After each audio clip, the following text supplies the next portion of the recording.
ప్రధానమంత్రి గారు కూడా వీళ్ళందరూ భయపడ్డారు. అందరూ 30 ఎంపీలు ఒక్కరు మాట్లాడారు. చిన్నపాటి ప్లే కార్డు తీసుకొని పార్లమెంట్ కూర్చోమని చెప్పండి.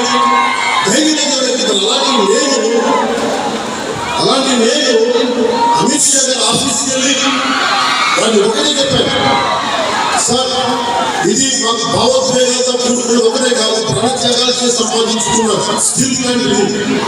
దయచేసి ప్రైవేటీకరణ చేయకండి. 2000 కోట్ల నష్టం తెలుసు, కనీసం దీనికి సొంత డబ్బు ఇప్పించండి అని మాట్లాడితే నేను చెప్పగలిగాను. అదే భయపెట్టే వాళ్ళు ప్రధానమంత్రి గారు భయపెడతారా, హోంమంత్రి గారు భయపెడతారా? అదే నువ్వు టీచింగ్ కదా, ఇది మా సమస్య, మా నేర సమస్య, మా పరిశ్రమ ఇక్కడ 30 కార్మికులు దీని మీద ఆధారపడుతున్నారు, 1,00,000 మంది పరోక్షంగా దీని మీద ఆధారపడుతున్నారు.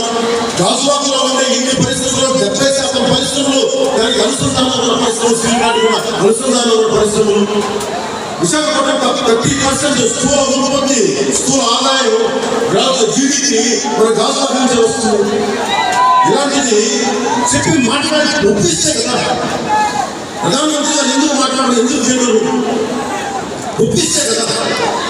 ఆంధ్రప్రదేశ్ ముఖ్యంగా యువత చెప్తా ఉన్నా, మీ తరం రాబోయేది 2047లో దారి పొడిన ఇంత పిల్లలు ఉన్నారు, చంటి పిల్లలు ఎత్తులు వస్తూ ఉన్నారు. ఈ రోజున 2047కి ఒక్కొక్కరు 10 సంవత్సరాలు దాటేస్తాయి. 5 సంవత్సరాలు దాటేసి ఈ రోజున పసిబిడ్డలు, చంద్రుల పసిబిడ్డలకి మీ అందరికీ 50 ఏళ్ళు వస్తారు. మీ పరిస్థితి ఏంటి? మీరు సరైన నాయకులు ఎన్నుకోకపోతే ఏం జరుగుతుంది?